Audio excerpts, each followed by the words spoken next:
Doing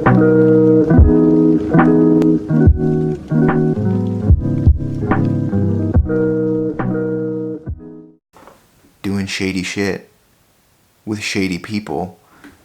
Glad to have you guys. It's been a few days since we've cranked a video out, but here we are. So today I just wanted to touch on, can't talk, just some of the positive things about entering into recovery. And it's definitely kind of a headache initially, generally, not always, but generally, your life's a little scattered, there's bad things going on, you got a lot of bad people in your life. At least for me, I'm hanging around with shady people when I'm doing shady shit. Like, I think it just goes hand in hand. That's not always the case, but, so once you have cut those people out of your life and you're doing positive things, like, you genuinely feel better. Some of that guilt is gone. It's nice to wake up, whether you don't have a job, you don't have nothing going on, but you're sober, you're not out stealing and doing dumb things. It feels good. Like, it genuinely feels good. And, you hear it when you're not. You hear it when you're doing the wrong thing. That, get clean and sober and it'll fall into place. And you're like, yeah, okay. But it truly does. Like, it's the weirdest thing. It seriously is very strange. But it does, Like, for myself, I was, very, very early into recovery. I got my first job at a gas station making minimum wage. But it felt so good. Like, it was the weirdest thing, And I had other jobs where I was making a lot more money, but it just felt so good. It was so weird. And, continuing to do that next right thing just caused more opportunities to present themselves, I went fishing with my old man. We went out on the ocean and, some of his buddies were there and an awesome opportunity presented itself. And it was kind of one of those things that I'd never really even thought about. So one of my dad's buddies is a plumber and they needed some help, and it was just, I'm going to be a laborer kind of thing, right? Well, so I did that for a few months, and then they're like, hey, if you want to get into the apprenticeship, we like your work ethic, and you show up. That is a huge thing. Like, people just don't show up to work, man. Or they show up late, or my girlfriend forgot to wake me up. You know what I mean? Like, if you just work hard and show up, people want you. Like, so anyways, so I get into this program, and I was a little hesitant about it, and then I figure out how much money they make. I'm like, whoa, maybe being a plumber ain't so bad.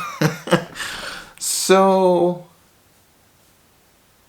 I did it. I enrolled, and I guess the rest is history now. I'm about to take my state test, your journeyman's license. So I'm excited for that. Unfortunately, I don't work for that same company that, I started out at.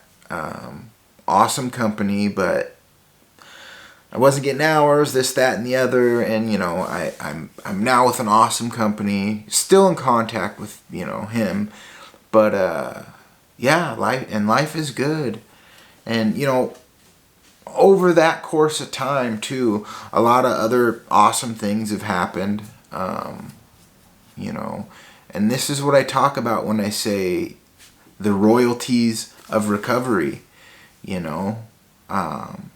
because believe, if I was out there running and gunning, that these opportunities wouldn't have presented themselves or happened. I bought my first new truck actually, but never had that. Guy I was doing some work for, I think he had to take his truck to get serviced or something like that, and it was like a 2017 Ford F-350 dually, big, comfortable, brand new car. Everything's electronic, everything's smooth, new, and works. Well, that ruined me. Literally ruined me. So that, I had already been looking, but that set it in stone. So I was sold. Like I was saying, I was sold. I had to have something different.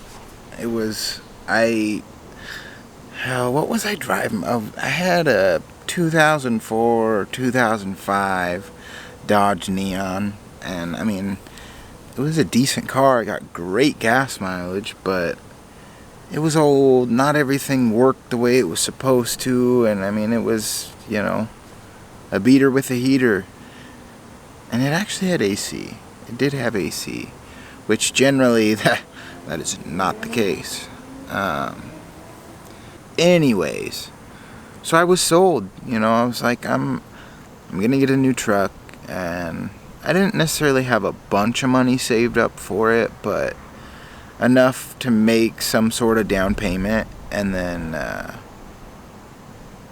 they wanted to give me like a 12% interest rate. So and this is another royalty, if you will. So I went and I talked to my folks, and I was like, well, what do you guys think about co-signing? And they thought about it, and they're like, yeah, absolutely, because I'm in that position now. So my folks co-signed for me, and yeah, I got a new vehicle, and I love it. It's nice to have something that you don't got to worry about it not starting, or whatever. All the little, I don't have to add oil every week. Like, it's nice.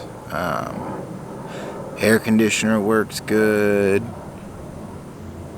Doesn't get awesome mileage per se, but that's what you get when you buy a truck that's a V8. So, but it's got the 6.2 liter LS3. No shortage there whatsoever.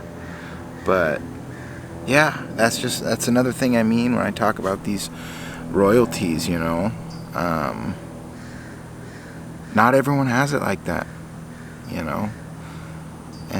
But the thing is, anybody can. Unfortunately, obviously, some people don't or won't have the support of their parents like that. But that doesn't mean you can't do it. I could have done it with a higher interest rate, and it wouldn't have been crazy, but it was totally doable. But just my overall happiness,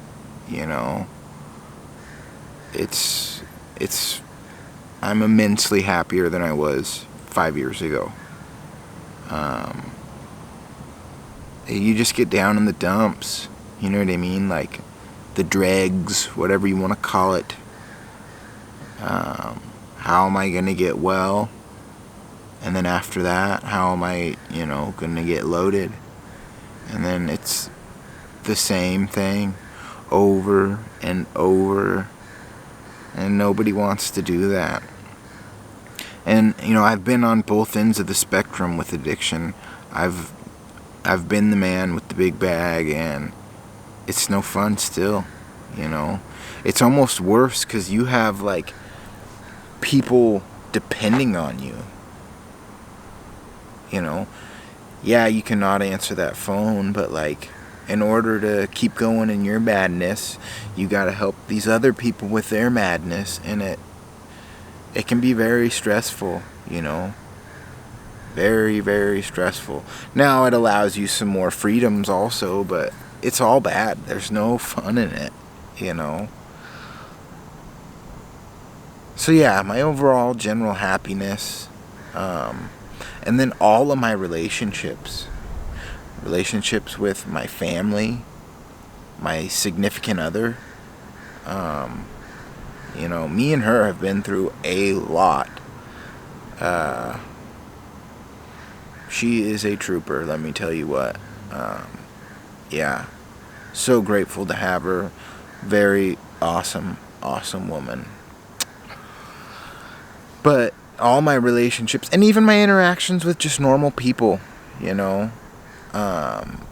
Before I was always worried about, and I still do a little bit with certain people, but before I was always worried about what are their ulterior motives, like what do they want from me, and that's just the mentality you get when you're living that kind of lifestyle and dealing with those kind of people, you know. You always think somebody's trying to get over on you or get to somebody else through you or something. Whereas now I can talk freely and it doesn't matter. And like, I was listening to something and they were talking about privacy, you know. And I used to be so paranoid, like, wouldn't open certain emails on my phone, like, obviously because I was worried about the cops, like, oh. And some of it was probably paranoia, but at the same time, that kind of stuff happens. Now it's like, yeah, sure, I don't want people to get in, like, what, you know, oh, they might see what kind of porn I look at, or, you know, I don't really do anything that I would want or need to be hidden. Whereas before, it's like, you know, I'm doing all kinds of super shady shit on my phone. So that paranoia was there. But now it's like, you know, granted I still want privacy. I'm not gonna, you know, fornicate with my window wide open for everyone to see. But I think that's with everything. Granted, I don't want, you know, everybody willy-nilly to be reading my stuff, but with not having to worry about privacy as much as I used to, because I'm not hiding anything, it's kind of nice. Like, it's very nice. And don't have to hide anything from my significant other or my family or, you know, anyone. Whereas before, it's like juggling lies. And it's hard to keep up and remember. And it's stressful, you know. I'm surprised more addicts don't have, you know, all gray hair. Honestly, like, it's crazy. You know, and me and my chick are looking into buying our first home.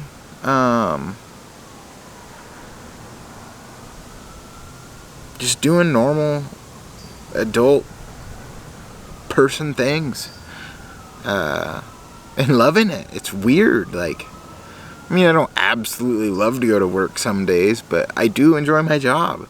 I work with some really cool people, and it's not like work. Like, it's like, you know, oh, I wonder what today's gonna hold kind of thing. So it's nice. I mean, and I'm not by any means trying to brag or gloat. I'm trying to tell you guys what you can have. It takes a little bit of hard work and dedication, but it's just like anything. Like, the amount of energy that you put into it is what you're going to get out of it. I mean, it, for recovery, it couldn't be more true. Like, and it really opens your eyes, like, as to what you're capable of when you're in the right mind state. And for, you know, I'm sure some of my viewers out there have been incarcerated, and that really puts time into perspective. You know, you do 2, 3, 4, 10 years, and yeah, it kind of drags on when you're in there, but when you get out, you're like, that was 4 years, or that was, you know, we only have a short amount of time on this earth. So I encourage all you guys to make the most of it. And drinking and drugging, isn't necessarily the way to do it. And to all the people out there who, aren't addicts, hats off to you, honestly. Honestly. And I'm not saying everybody is an alcoholic or a drug addict, because there's normal ass people out there who want to have a beer with their steak, and that's totally fine. I'm not one of those people. I drink a beer, a month later I'm shooting heroin in a bathroom, and that's just me being real with you. My addictive self still does absolutely struggle and fantasize about smoking pot. When I was young, that's what I did. I smoked weed. We go to parties and people are drinking, and I might have a drink or two, but I was the kid with a backpack full of weed and a bong. Call me Smokey the Bandit. So I battle with that back and forth, and I'm totally an advocate for marijuana. Totally. I feel there's more benefits than, bad things, honestly. But, I just, I can't do it. And I know that. And, some people can. And that's cool. Like I said, it's not for me. I would love to. But, it's just, to me, it's not worth risking, my sobriety. And when I say that, so yeah, if you're smoking weed, you're not completely sober. But there is a weird line there, you know what I mean? Especially now, marijuana's becoming more and more acceptable. But, my recovery program and the way I'm operating, I just can't do it. But like I said, especially, you see these kids having 20 seizures, 100 seizures a day, and they do that RSO, and, there's a time and a place for it. So yeah, I just wanted to, tune in with you guys and give you a little update, and just let you know that it is totally possible to recover from this disease that we suffer from. And if you're struggling, reach out to me. I leave, my Twitter and Instagram down in the description. I'm on the West Coast. I'm in Oregon, but I have a little bit of a foothold in the recovery community. But I will figure it out. I will get on the phone. I will do what I need to do to try and figure something out for you. But don't be afraid. Or even if you want somebody to talk to, honestly, it can be really hard, and especially super lonely. I mean, when you first get into recovery and you don't got nobody there that's doing good, it can be lonely. But it pays off, I promise. It totally pays off. So yeah, if you're struggling and you need somebody to talk to or reach out to, please don't hesitate. I'm not Superman, but I will do what I can. So I think with that, I will leave you guys. Until next time, if you liked the video, give it a like. If you haven't subscribed, please do. I promise it's better stuff from here on out. It's just gonna keep getting better, and we're gonna grow. I definitely have more penitentiary stories coming. And then, I'm thinking about taking you guys to where one of my only overdoses was, just to kind of give you the grim reality of how down and out I really was. Because, it's kind of hard to get the context. You're like, oh, I'm sure he was doing fine, but I was down and out. And I got some newspaper articles and things I'll show you about my bust. But yeah, so with that being said, If I can get clean and sober and get my act together, I promise you that you guys can too. So, with that being said, I say that a lot with that being said. Y'all take care, have a good night, and I will see you on the next one. Later, tater, tot.